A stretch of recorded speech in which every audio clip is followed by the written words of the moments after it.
Okay, so welcome everyone for the week 5 lecture for this multivariate calculus. My name is Shami and I'm currently a PhD scholar at the Department of Mathematics in IIT Delhi. So in this week 5, what we would like to discuss, we would like to discuss basically we have studied the multiple integrals and how to evaluate those multiple integrals. So in this week, what we basically saw that like we know a general definition how to evaluate a multiple integral, but there are some situations in which we are not able to evaluate the multiple integral directly because uh, it's not easy to integrate. We know that it's not always easy to integrate even in the one-dimensional case as well. Like all integrals are not very easy to evaluatable. So even though like the same case goes for the multidimensional case, we cannot evaluate the same integrals, but what there's more additional thing we can have here is like we have some new techniques like change of variables or changing the order of integration. That would these techniques help us in the help us in evaluating the multiple integral. So the change of variable is help when we would like to have some very complex variables in a very integrand, and we'd like to have substitute to eventually get a new integral, which is more easier to evaluate. So the first thing is change the variable. We just change the variables in which we are integrating.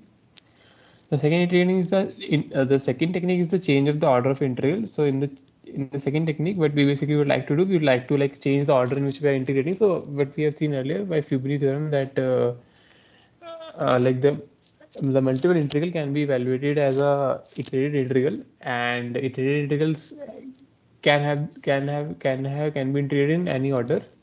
So the order in which we like to integrate is also matter. So if we choose a particular form of order, we would get a nice integrals, and like these are easy to integrable if we chose a particular order in which we like to integrate our multiple integral.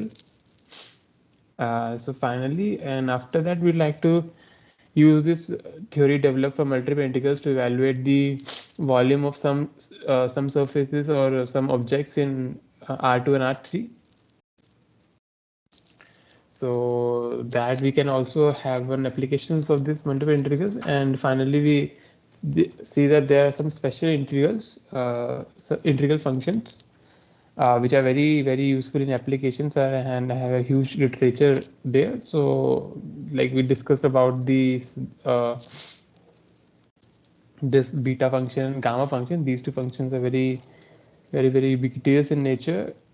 If we have they like have various sort of applications in evaluating integrals, multiple integrals, and some applications in number theory as well. You will get to know about this when you like study those fields, but these are very important functions, and knowledge of these functions like always come in handy. So without further ado, let's start our sessions. Let's have some questions based on these concepts. So first of all, let's start with how these methods, these change of variable and or change of order of integration helpful in evaluating the integral, or I would say evaluating the multiple integral.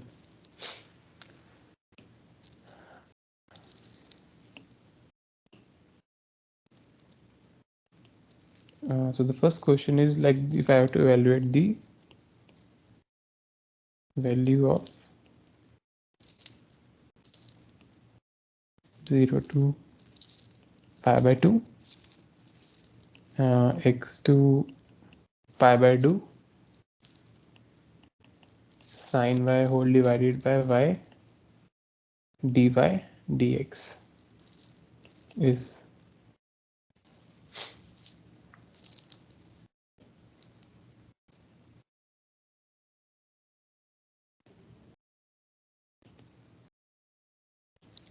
So as we can see when I'm integrating this integral, let's say if I name this integral as this, I is equal to this.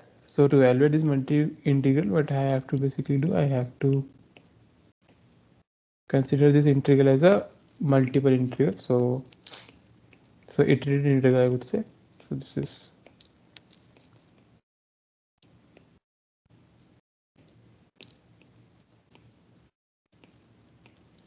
So one thing we can see there, you have to integrate with respect to y and keeping the x variables constant. But I can see that integrating this function is not very easy. Like this integral sine y divided by y is not integrable easily. Like either we have to apply the integration by parts or something, but this is not directly computable. So what we can do to evaluate this integral is we can see that this does not have an x variable. So if I change the order of integration, maybe I get something nicer terms, and at least I will be able to evaluate the integral first integral directly, because x variable is not there, so it would be a integration of one only, and that is constant. So I can evaluate the first integral in that order of integration. So let us try to change the order of the integration. So to change the order of integration, first of all, we have to draw the region in which we are integrating. So we have here this region. My x variable is on the horizontal axis and y variable on the vertical axis, and I'm integrating like 0 to pi by 2.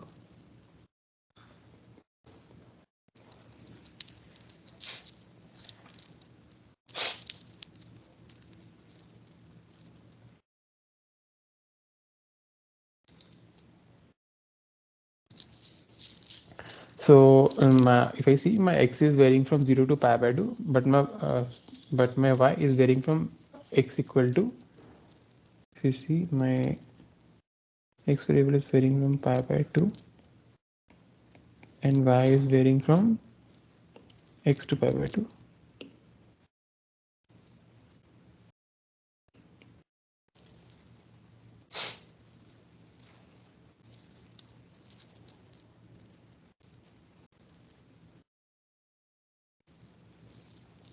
So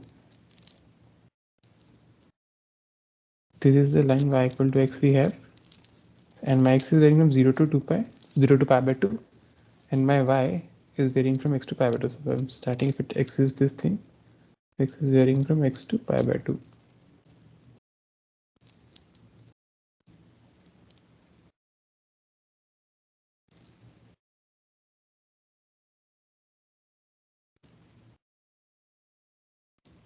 So this is basically the region in which I'm integrating.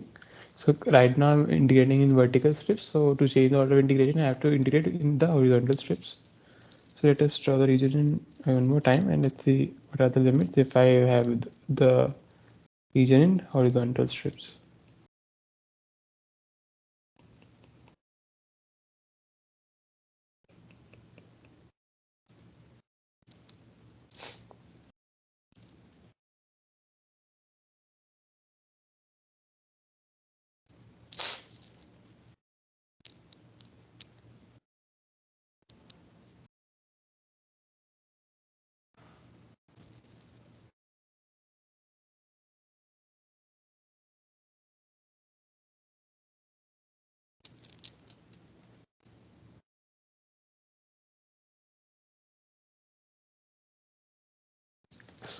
So now we see in this region, I have to see what are the limits of y first. So y is going from 0 to pi by 2 only.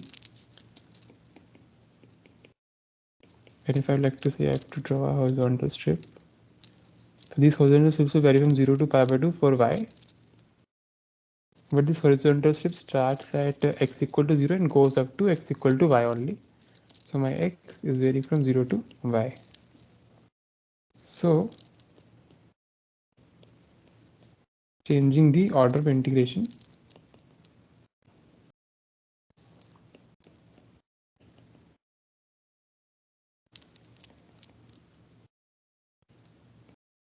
we get, what do we get? Let us, so Now my x will vary from 0 to y, and y will vary from 0 to pi by 2.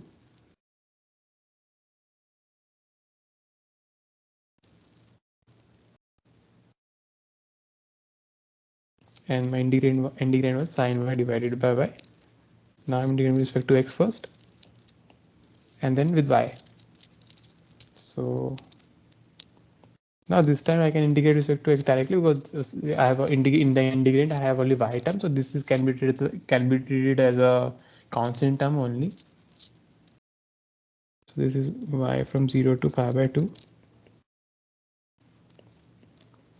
sin y whole divided by y times the integration of 1 only, and the 1 is from y to 0 to y, so this is just y only. So this is nothing but integration of y from 0 to pi by 2 sin y dy. And what is the integration of sin y? This is nothing but minus cos y from pi by 2 to 0.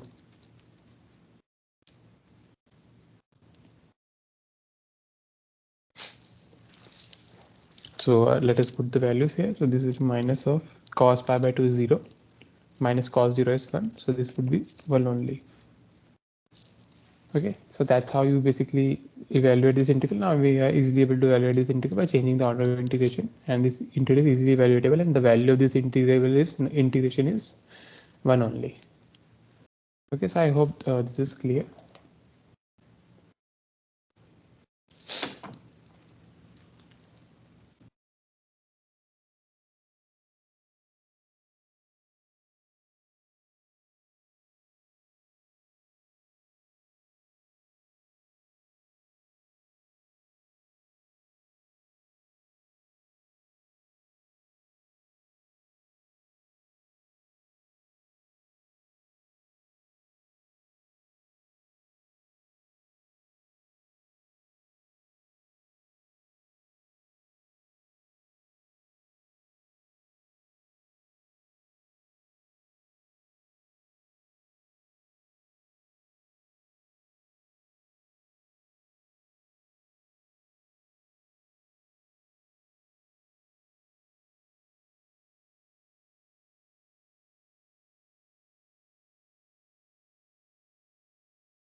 So let's have one more question based on this changing the order of integration. So to have more clarity on this method.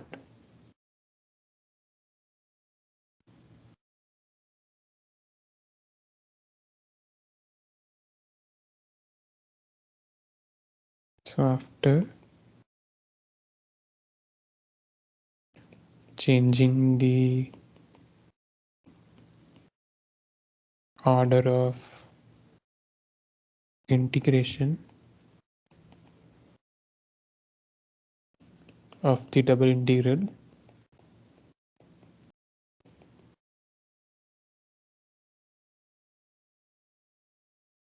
the integral given as this integral 0 to 1, so 1 to e raised to the power of y fxy dx dy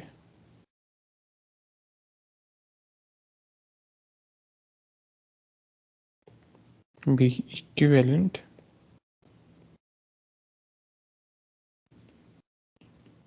integral is given as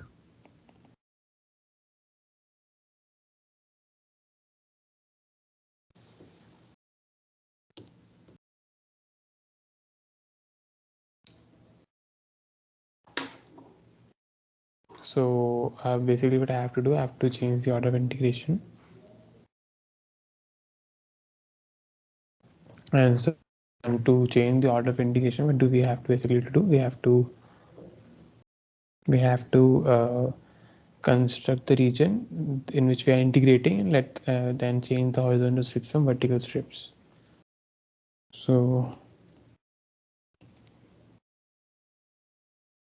the region is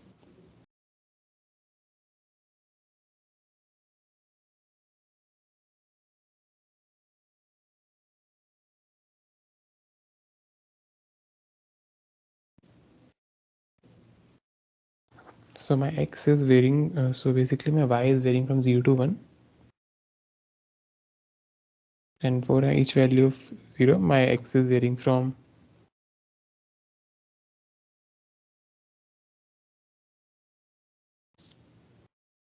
so so to have so my basically y is 0 to 1 and x is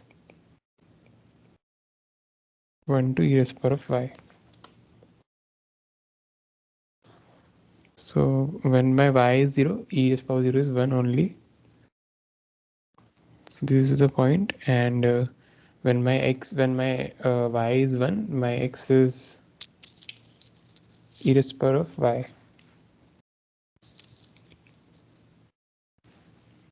So this will be just e only. So this is considered to be e. So this will be something like this. If you see something like this curve, well, it's just an approximate curve. Like the curve could be of different form, but eventually this will be joined by these 2 points, 1 comma e and 0 comma 1 comma 0 and e comma 1.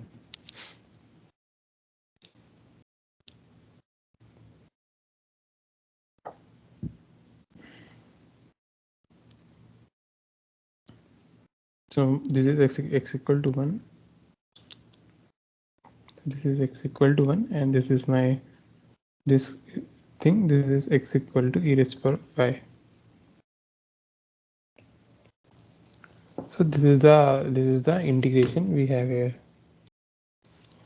So this is the region, and how I'm integrating. I'm integrating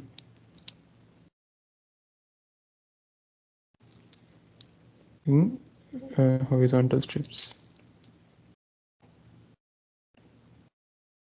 So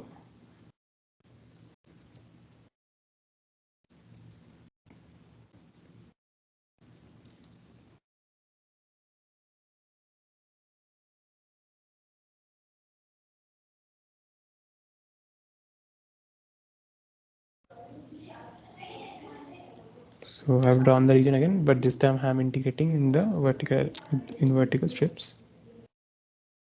So these vertical strips are varying from x equal to 1 to e. So my x will actually vary from 1 to e only.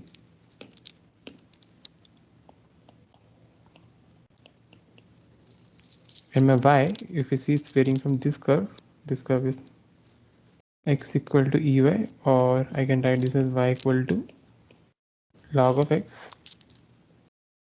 So my y is varying from this curve y equal to log of x to up to this line. This is 1 only.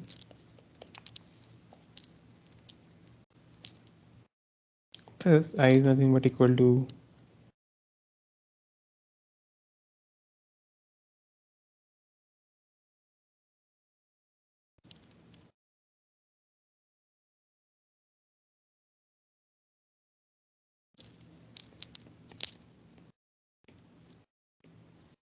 so now this time I'm integrating respect to y first,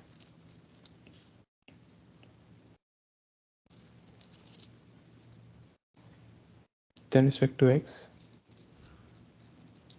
So now my y is varying from log of x to 1 and my x is varying from 1 to e. So that's how basically we are integrating, and we see this is that's our new integration limit. So that's how we basically change the order of integration.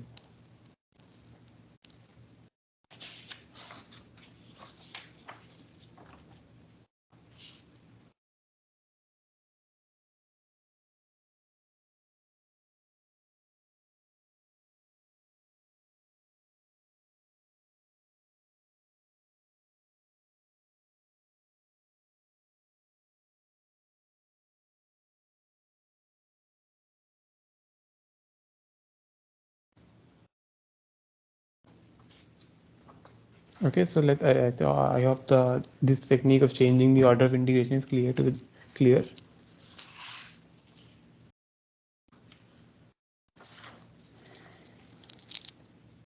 So let's have one question based on the method. Like when we are what we do when we like to change the variables in which we are integrating.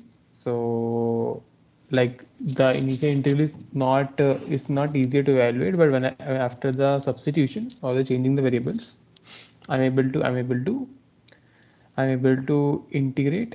I'm able to evaluate the multiple integral very easily.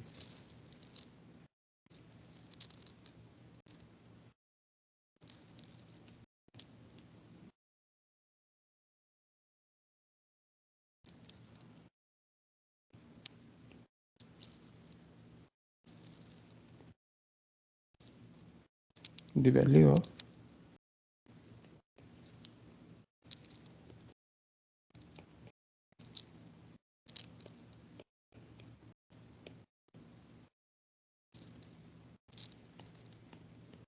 so I have to evaluate the value of this integral. And what is my region? My region is all those x and y in R2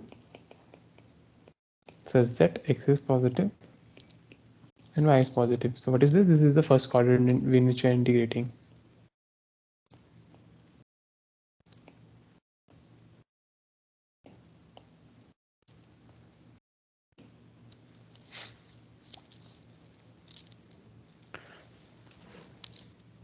So one thing which you have to keep in mind is that whenever we are integrating these type of things, when I'm having this type of terms in our integrand like x square plus y square or some function of x square plus y square, I know ultimately these integrals can be easily evaluated when if I convert these integrals into polar form.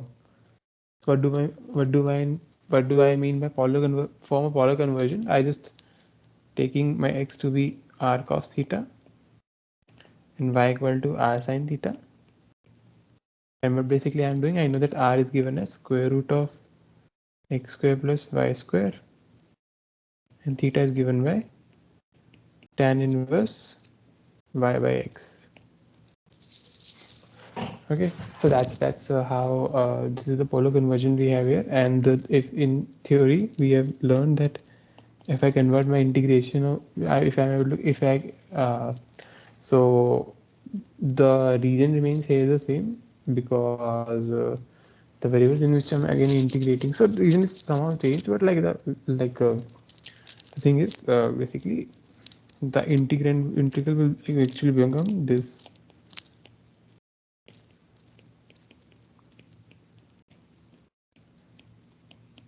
So this actually becomes a integral e of minus r square, and here we have a uh, since I'm changing the variables, I need a Jacobian term here to basically compensate the change in the region which I'm doing with the, but since changing the variables also led to the change in the region as well. So this Jacobian R would be here to compensate the changing the variables. This is dr and d theta. Okay, and my R,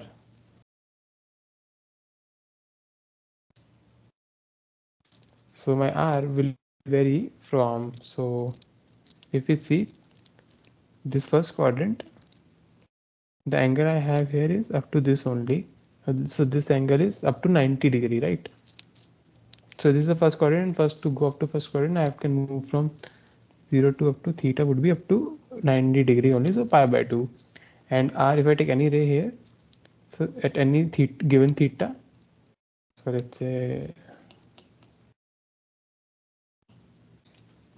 any 9, so any given theta, I know that my R is going from 0 to infinity. It has no bound and going to infinity. So this limits would be R from 0 to infinity, and for theta is equal to 0 to pi by 2.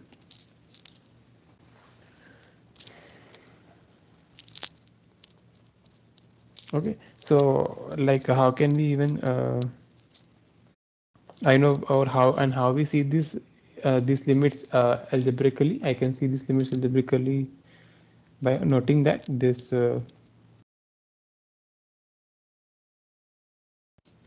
r is given by x square plus y square. So x square plus y square, I know that x is varying from 0 to infinity and y is also varying from 0 to infinity. So this will imply that I can take again r will vary from 0 to infinity, because as x and y belongs to 0 to infinity. And how I'm varying the theta, I know that y by x given as, what is given as, this is given as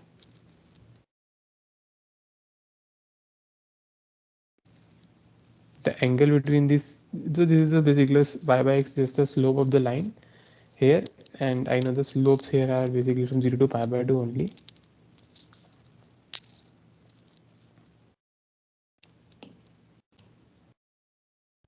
So now we have to evaluate the integral.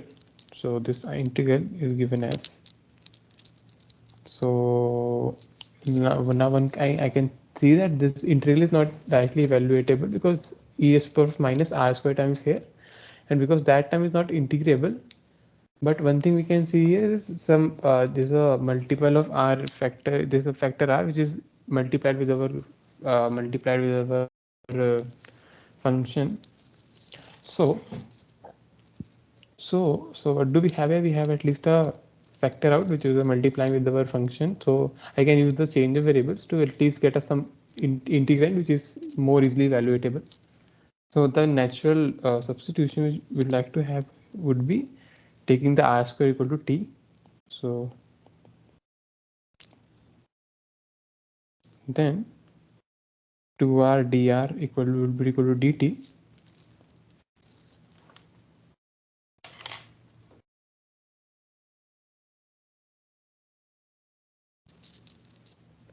So this would imply my integral would be like I'm changing the variables for the inner integral only. So this is just a one-dimensional change of variable. So theta is again varying from 0 to 2 pi, 0 to sorry pi by 2, and my r is varying from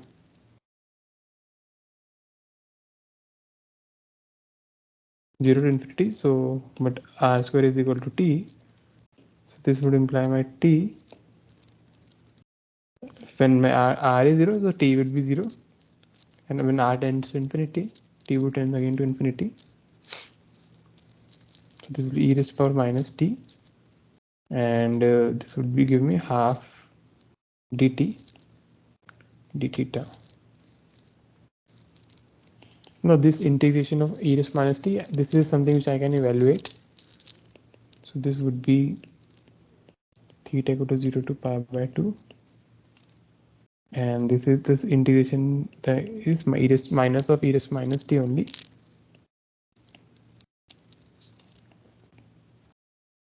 So if when I plug in these values,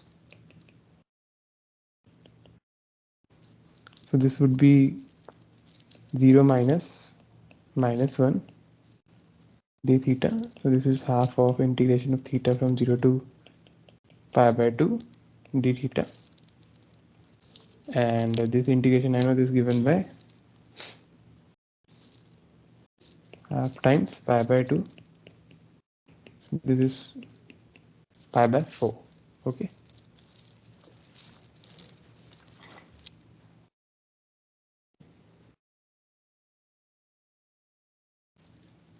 So with this we are able to evaluate this integral. So we can see even though this integral is not actually computable, but once we can change the variables from if I do the polar transformation, this integral is easily evaluatable. I hope it's clear.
So now we have seen how to convert our integration into polar coordinates. So more in the same fashion, there's other standard changing the variable techniques which we have in R3. So one of those is the changing the coordinates to cylindrical coordinates.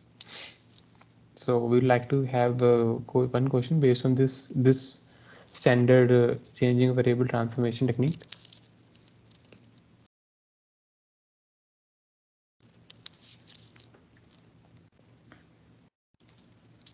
So what it basically do, how I'm representing my function. So in let me first write the question, and then I will like have a quick explanation of what this integral conversion means. So after changing the into cylindrical coordinates,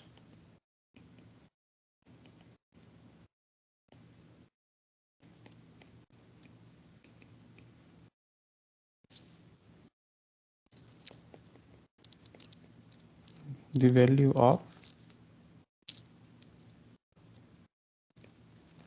integration 0 to 1, 0 to under root of 1 minus y square x square plus y square to z square dz dx dy is.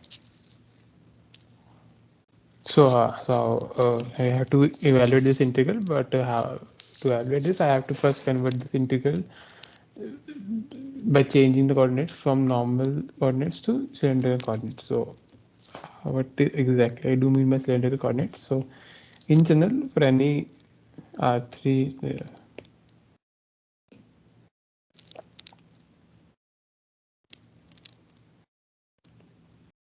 x, y, z. So how do I represent any point in x, y, z? It's just see what is the value of this z value I see, and correspondingly I will see what its x and y coordinates. So basically it is uniquely identified with a theta tuple. So in cylindrical coordinates, how am I identifying any point in R3 as? So what I'm doing basically, so again I check the height of the point. So if I have any point, first I check the height of this point, whatever is whatever the height of that point is. Then after that I will project it into the xy plane, and what I will do, I will in the xy plane, what I will do the polar conversion thing. So the polar transformation. So this point will lie in any circle, will lie on some circle.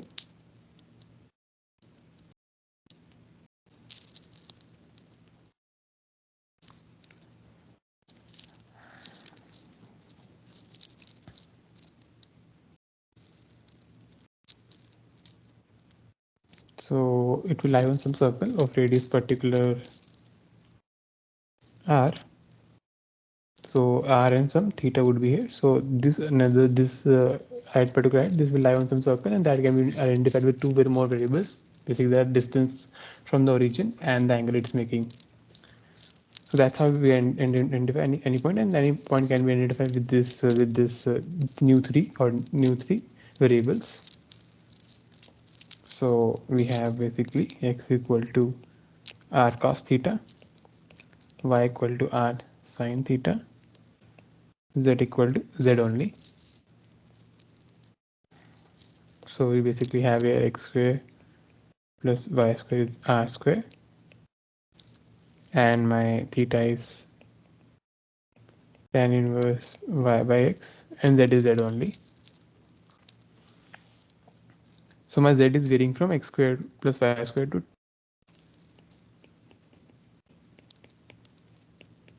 So what this will imply, my z is varying from r square to 2, right? Basically, I know x square plus y square is r square, so that's why I just converted, and 2 is 2 only. The next we have our my x varies from 0 to under root of 1 minus y square, and my x varies from my y varies from 0 to 1. So this is these things are in R2, and let us see what basically this thing represents in R2. So I have Basically this will be in first quadrant of xy plane because both are positive. So if I see my y is varying from 0 to 1, so y is from 0 to 1 only. And if I see x is varying from 0 to this curve, x equal to under root of 1 minus y square. So if I evaluate this, this is x square equal to 1 minus y square eventually, and this is nothing but x square plus y square equal to 1 only. Okay, so that's basically a circle having origin at having origin at 0 0 and radius 1. So this would be a circle.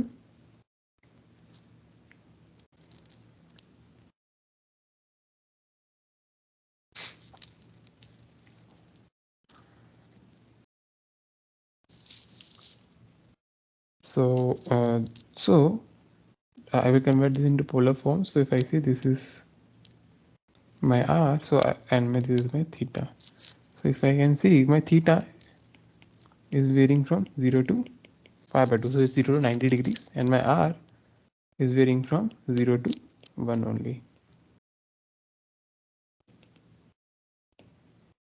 So basically my r is 0 to 1 only. Thus so basically our integral will now become eventually.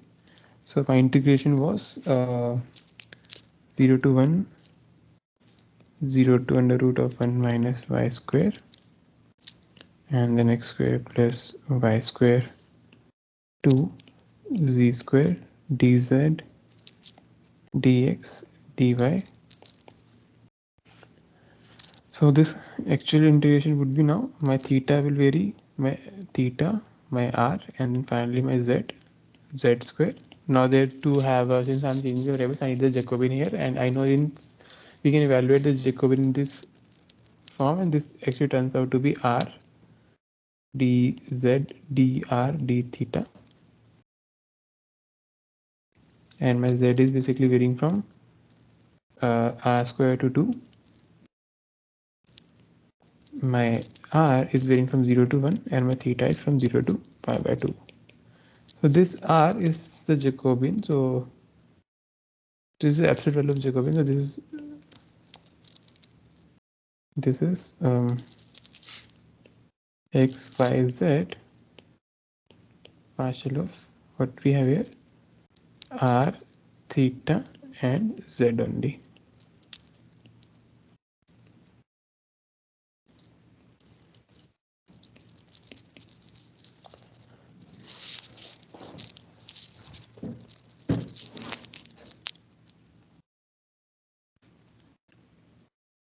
So now this is nothing but the as we have seen in our earlier weeks how we evaluate this Jacobian. So this is, let's say, x, y, and z, r, theta, z. So this will be del x by del r, del x by del theta, del x by del z, del y by del r, del y by del theta,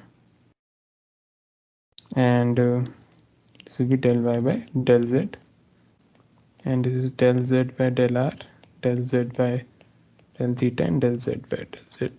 So basically z is independent of x and y, so hence z will be independent from r and theta, because eventually r and theta are dependent on x and y only. So if we see, and I also have to take the modulus value, so let me move this thing.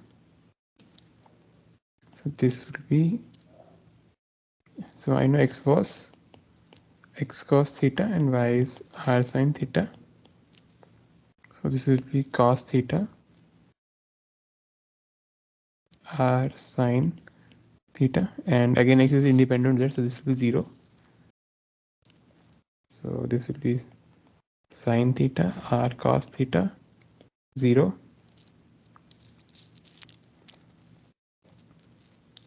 and what would be my del z by del r? So again z is as I mentioned earlier, z is independent of r and theta.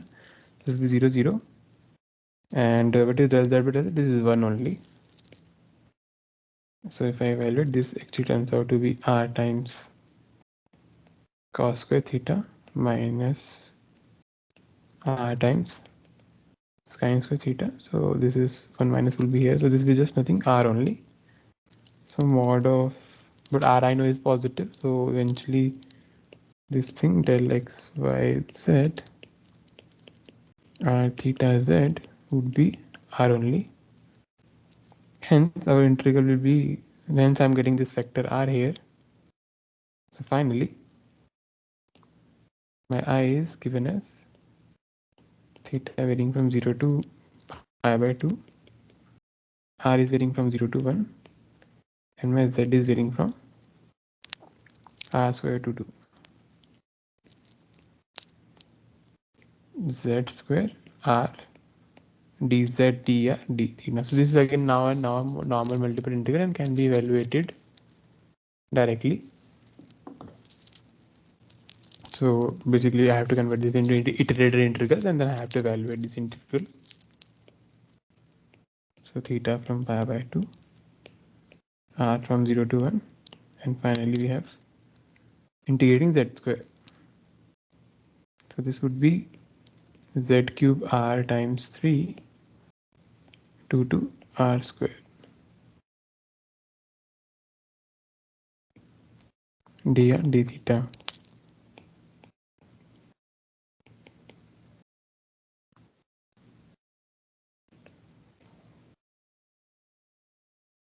So this will be r by 3, and I will like to put the values of z here. So when z is equal to 2, so this will be 8 minus,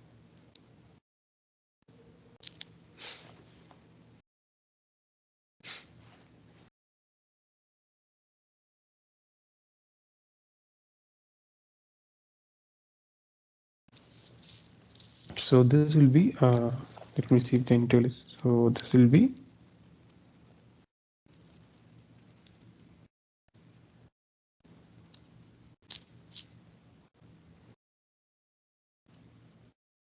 so r by 3 is constant, taking that constant to be out.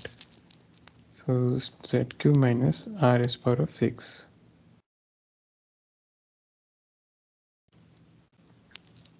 Then we have dr d theta.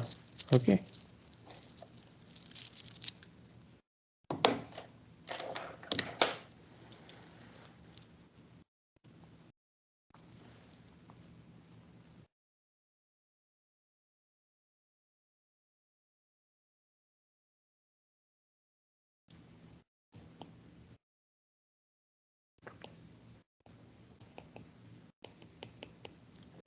Now next we have so this is nothing but r from 0 to 1, 8r by 3 minus a minus r is power of 7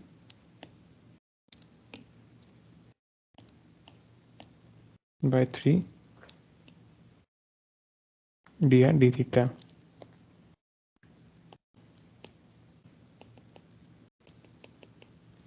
So if I integrate this thing, this would be 8 by 3 r square by 2. So r square, this will give 1, and this would be 1 by 8 times 1 minus 0 all into theta, and this is the constant, so theta multiple will be evaluated, so this will be just pi by 2 only. And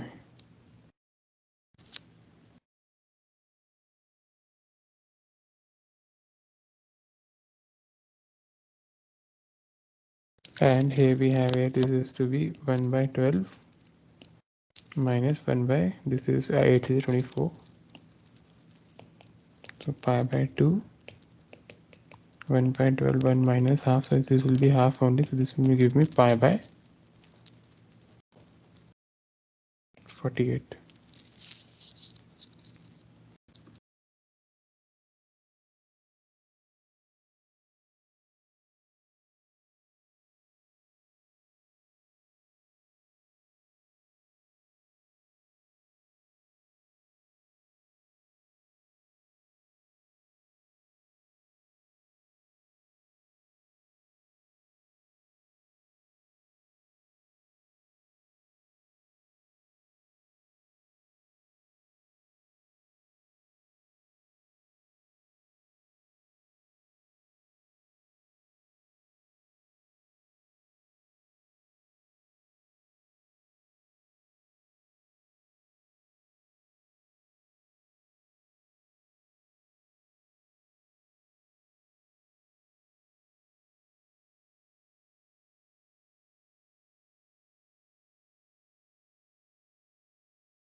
So moving on, what we would like to do, we would like to I till now we have studied these techniques of change of variable and change of order of integration, and we have quite good info. We have now quite we have quite a lot of practice based on these methods. Let's now have questions based on these gamma and beta functions, which are quite helpful, as I mentioned earlier, in this integration theory and other fields as well. So let's have some basic questions on this beta and gamma integral, so that we are able to easily evaluate some integrals. So let us have some questions based on these functions, these special functions.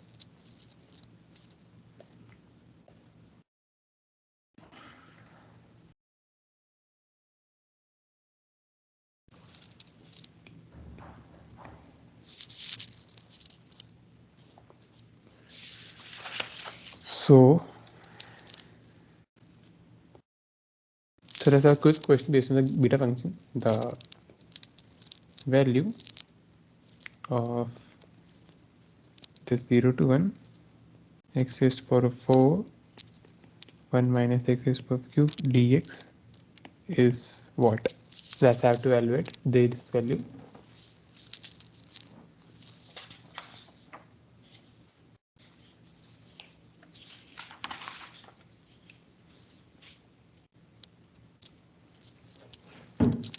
So if we see this integral, if I like to evaluate this integral, what I have to do, I have to like open up this 1 minus x cube into a polynomial, what is the expansion of this thing, and then I have to integrate all of these terms which I'm getting.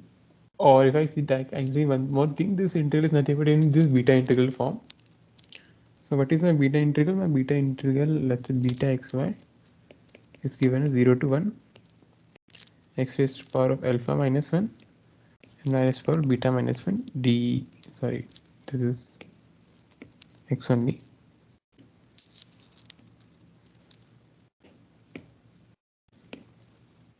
one minus x beta minus 1 dx. So this is my this is the beta into beta integration at xy, and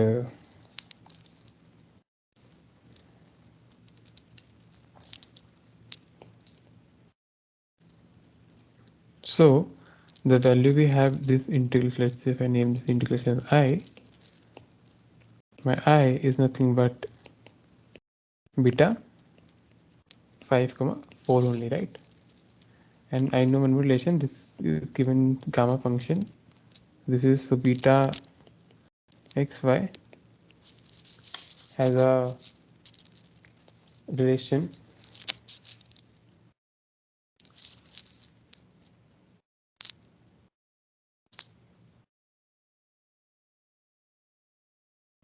and the relation is given as, this thing would be gamma 5, like beta xy is gamma x gamma y whole divided by gamma x plus y. So that's how basically if we have to we find the values of beta functions. So this would be gamma 5, gamma 4, gamma 9. And what is gamma 5? Gamma 5 is actually basically when n is integer, gamma n is actually n minus 1 factorial if n is a natural number. So this is basically, that's the motivation for the gamma function. Basically, it is a function which extends this factorial thing, because I know the factorial can make sense only for natural numbers. I can talk about the factorial of a natural number only. But if I like to talk about what do we mean by a factorial of a function which is like say 1.5 or 1.8 or something which is not a natural number, then this gamma function is one of the things which we have generalized, and this function will give us the values, sort of make sense of the values at the make sense of the factorial of non-integer values. So this would be 4 factorial, 3 factorial and 8 factorial. So we can evaluate this value, but this would be the value for integral, and we can just have computed this integral directly.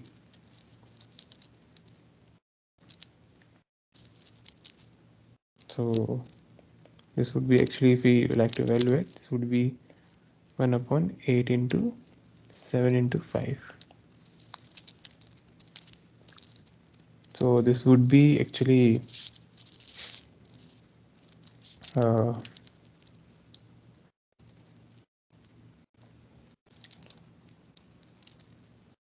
So 8 5 is 40 and 40 into 7 is 280. So this would be 280.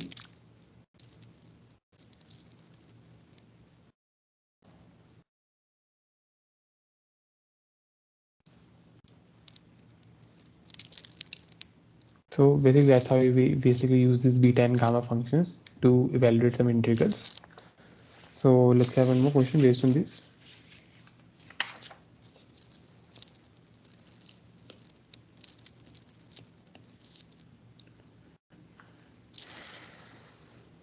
So if m is greater than -1, then the value of I equals to 0 to infinity x raised to the power of m e raised to minus n square x square dx is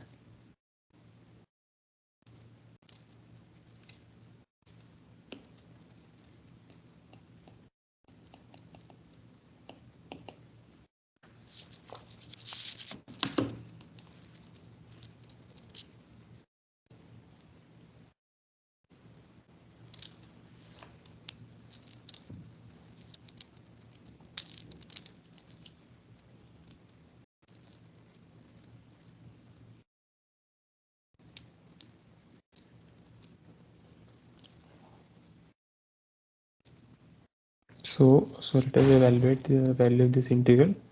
So I can see this is not exactly any beta or gamma function, but this is something more or less looking like a gamma function. But now I know the gamma function given as gamma x is 0 to infinity e raised to the power of minus u raised to the power of x minus 1 du, where x is positive. So what can I say is the power of e here is in a linear term, and here I have a x square term. So these are not equal, but they are looking more or less the same. So to make them equal, why not we can, what we can do, maybe we can, let's have a substitution here.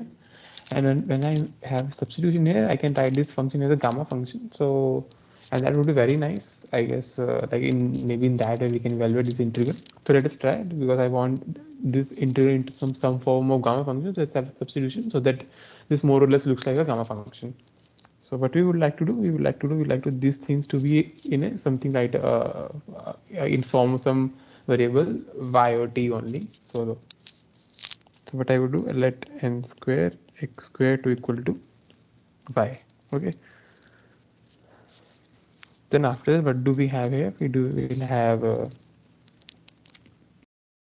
n square 2x dx equal to dy.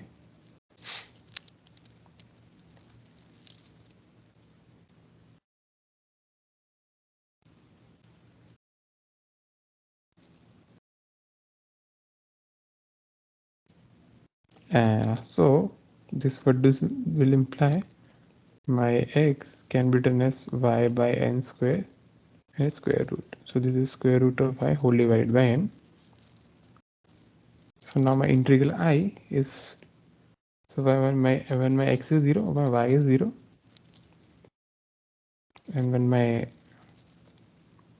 x is infinity, y is infinity. So this would be, and my x is root y by n whole raised to the power of m, right? And this it is e raised to the power of minus y.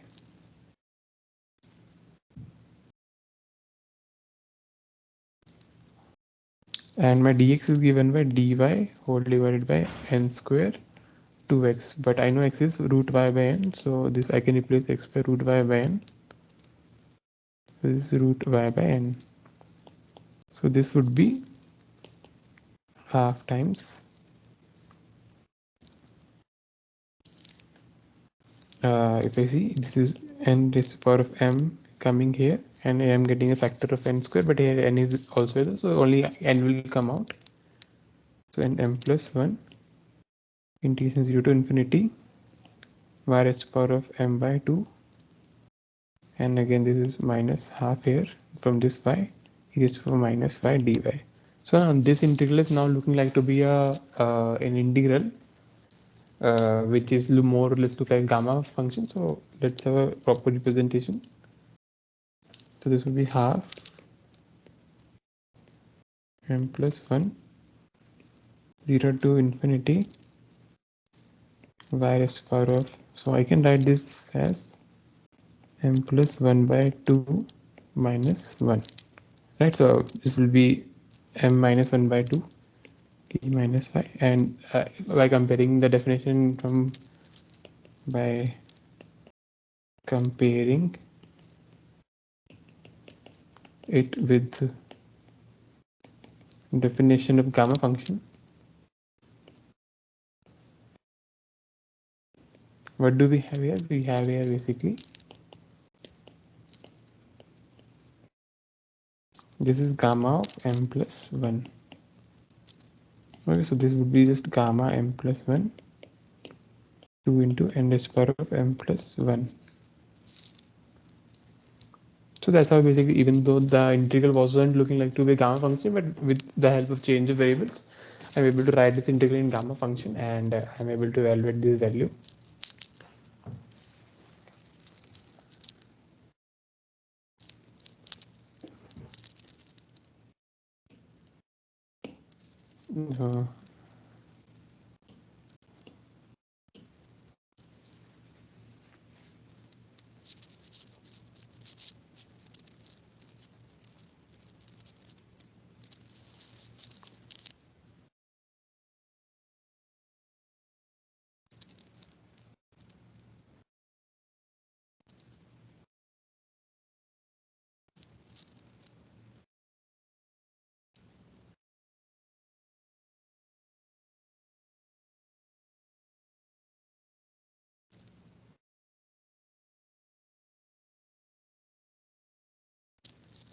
Uh, so let's continue our discussion or problems based on this gamma and beta function. So let's have one more question. Let's only one more integral, and we will see that how this gamma and beta function plays a role in evaluating these integrals. So okay, so let's have another question.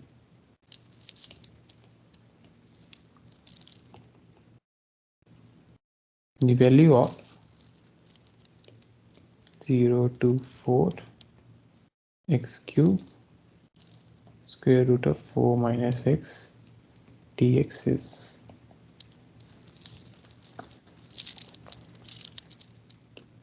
so I have to evaluate this integral. So let us name this integral to begin I. So now as one can see that this is more or less looking like, if let me write this integral as this 0 to 4 x cube 4 minus x raised to the power of minus half dx. So this is again looking like to be a sort of beta function, but the only difference we have here is this limit 4 and this thing.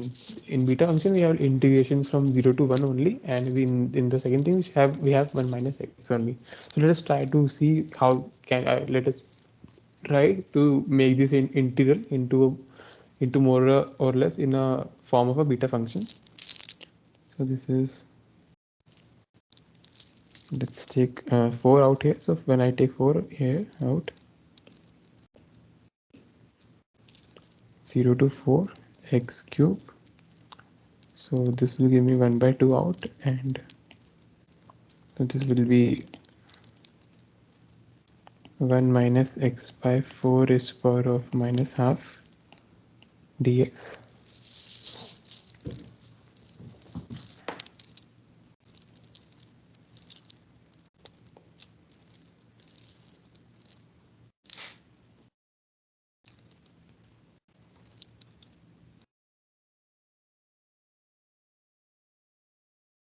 So I can see one thing key. If I put this x by 4 equal to y, then my limit of integration will be from 0 to 1, and this will give me more or less the same form of the beta function. So let's substitute this. So let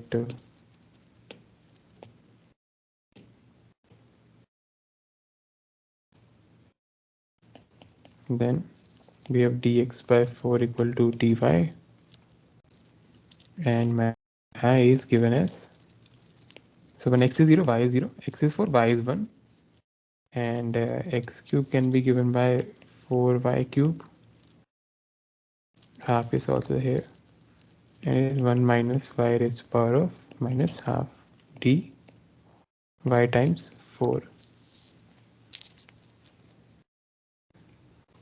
So this will be nothing but 2, and 4 cube will also be here, 4 cube 0 to 1 y cube 1 minus y raised to power of minus half dy. So this is nothing but 2 times 4 is power 3, 64. So this will be 128, and this is if we see, this is 0 to 1 y into 4 minus 1, 1 minus y into half minus 1. So this is nothing but beta 4 comma half. Okay, so I think we can even try to evaluate this. So this would be 128 times gamma 4 into gamma half whole divided by gamma 4 plus half. So this would be 128. Gamma 4 is 3 factorial. Gamma half is actually we have seen in theory, this is root pi, and this is actually gamma 5. This can be written as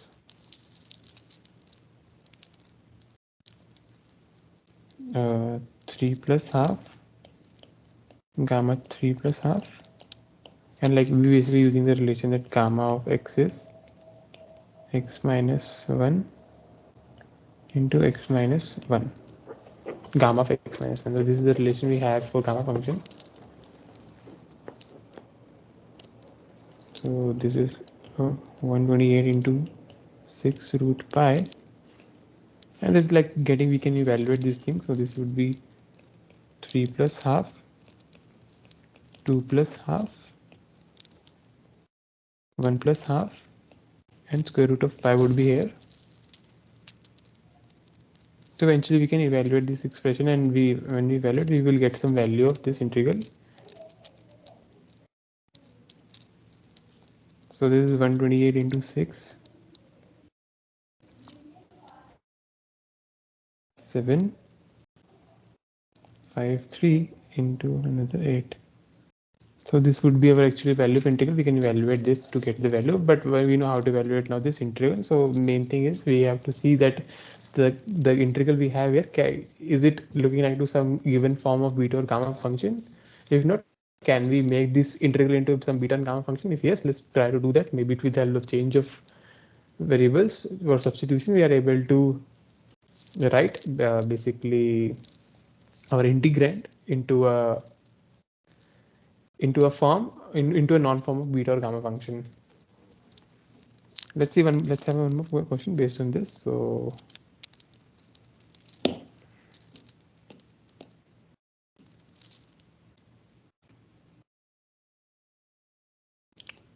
the value of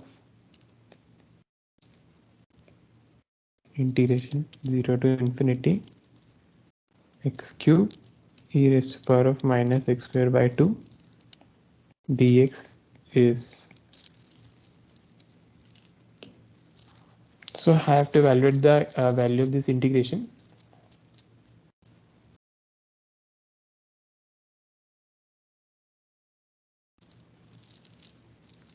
So again, as I mentioned, this is more or less looking like to be gamma function, but again we have a thing is in the power of e we have a minus x square term, so we would like to again have a term which is sort of just a linear term, minus x type sort of thing. So it is natural what sort of substitution we would like to have here. So what we do, we take x square by 2 equal to y only, then we have x dx equal to dy. So integration will become, when my x is 0, y will be 0, when my x is infinity, y will also tend to infinity, and this would be x square e raised to power of minus y dy So x cube will be written as x square times x, and x is dy. So it becomes x, but this x square is nothing but twice of y, right? So this is 0 to infinity 2y e raised to the power of minus y dy, right? So this is 2, 0 to infinity y 2 minus 1 e raised to the power minus y dy, and this is what nothing but a gamma function. So this is 2 into gamma of the gamma at value 2. But what is gamma 2? This is 1 factorial, so this is 2 only. So the value of the integration is 2 only. Okay.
Okay, so let's continue my discussion. And now what we like to do, we like to discuss what can be done. Like again, let's have some integrals, which we let try to solve some integrals. Basically, try to convert those integrals into beta or gamma function, and let's see how can we convert these integrals, and we can use the existing knowledge of beta and gamma functions to evaluate those integrals. So one more question.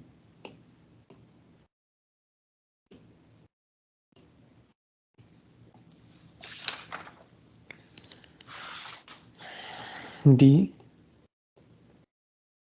value of this integral 0 to infinity 1 upon 1 plus x square dx. So what do I know? I know this integral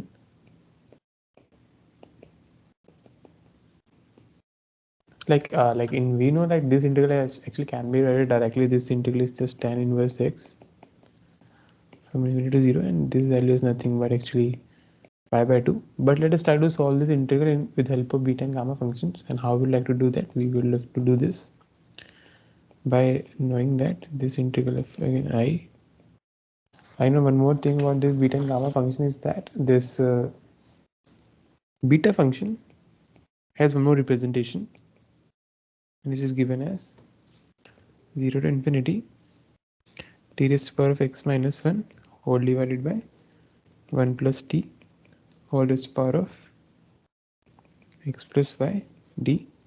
So this is another representation of a beta function. So let's try to make our given integral in this form. To make it, I can see I have what I have to do. I have to just put x square equal to t. I have to take this substitution only. So let x square equal to t, then 2x dx will be equal to dt. Okay, and my x is varying from 0 to infinity. This will imply my again t will vary from 0 to infinity. So my I would become 0 to infinity. So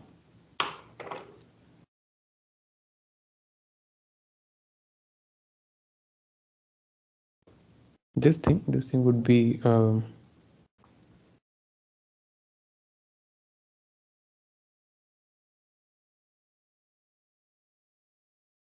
1 upon 1 plus t, and I know this is 2x plus, so dt would be t upon 2x, but what I know x is root t, so this is 0 to infinity dt 1 plus t 2 root t. Okay, and so this is nothing but half 0 to infinity t raised to the power of half minus 1 1 plus t,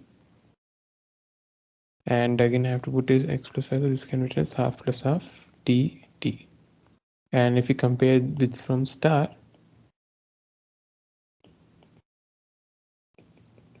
what do we have here? I is given as half of beta, what half and half comma half, and I know what is beta half comma half. This is half gamma half,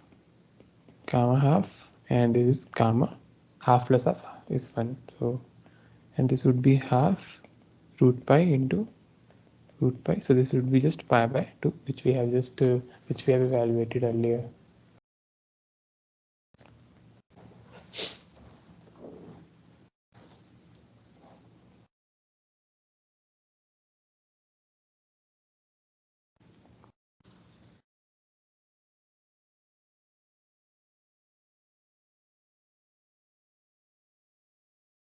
So this is the same value which you get by directly evaluating the integral, but we can see we can even use these representations to evaluate these integrals.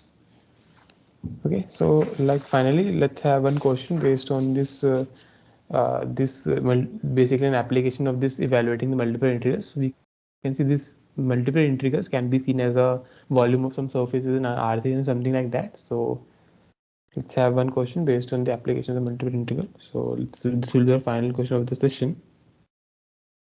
The volume of the region bounded by the planes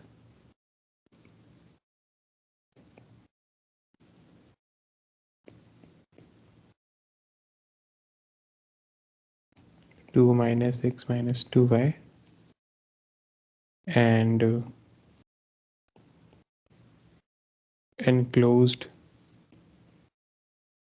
by the circle x square plus y square equal to 1 is.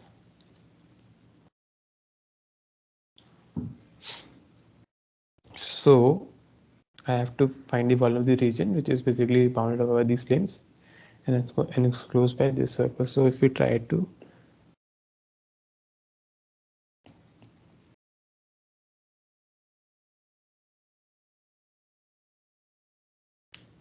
so this is if I have to see, this is nothing but integration over region R, which is R is now given as the circle. Basically it's not the circle, it's a disk basically enclosed by the circle, so it will be this disk. So if we see, let me see, so this is x, this is y, and this is z. So what do we like to do? So this z equal to 0 will be the xy plane and z equal to 2 minus x minus 2y. This is x plus 2y plus z equal to 2. So this is the plane. So when my y and z 0, x would be equal to 2. When my x and z is 0, y would be 1. And similarly, when my x and y will be 0, this will imply my z would be 2. So 2, 1, 2. So this would be our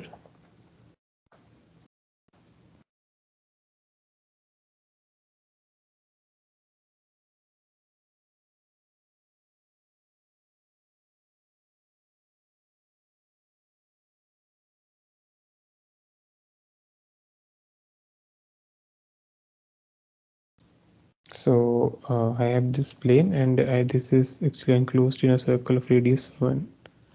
So my z is varying in this cylinder basically from 0 to 1. So this is that is actually varying from this 2 minus x minus 2y to 0. So this is basically this from this, and we have dA. So dA is basically dx and dy, and my region R is basically given in the xy plane.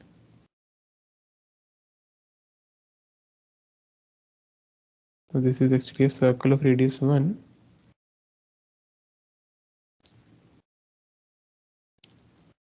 So this is my whole R. So again, since our regions are in circles form, it is natural to have a integration in the polar form, because that would be more easier to evaluate. So I know what is x will be x equal to r cos theta, y will be r sin theta, and we have to evaluate these x and y variables. So I know that when I convert in the polar form, I know this is circle radius 1, so my angle will vary from 0 to 2 pi, and my r would vary from 0 to 1 because this is circle radius 1, and finally this is 2 minus r cos theta minus 2 r sin theta into, since I have changed the variables, so I have to put a Jacobian here. So r would be here and this will be dr d theta. So ultimately I have to find the volume of this region. This would be equivalent to finding the integration of this thing. So this would be theta from 0 to 2 pi. So 2r will give me r square 1 to 0. Or let me just r square minus r cube by 3 cos theta minus twice of r cube by 3 sin theta d theta, and my r is basically, let me write it in and my r is varying from 0 to 1 and d theta. So theta from 0 to 2 pi. So this will be 1 minus cos theta by 3 minus 2 by 3 times sine theta d theta. And finally I have to integrate from 0 to 2 pi. So integration of 1 would be theta, so it would be 2 pi minus 1 by 3 0 to 2 pi cos theta d theta minus 2 by 3 0 to 2 pi sine theta d theta. So this sine and cos are 2 pi periodic functions, so you can check this integral turns out to be both 0.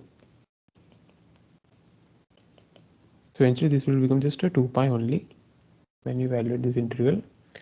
So finally the value of this volume actually turns out to be 2 pi only. So with the help of integration, we are able to find the volume of this particular region which is bounded by these planes.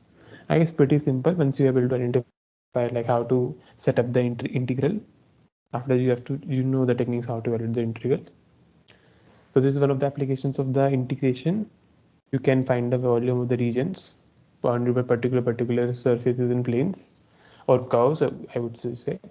So with this, I would like to end my session today, and thank you.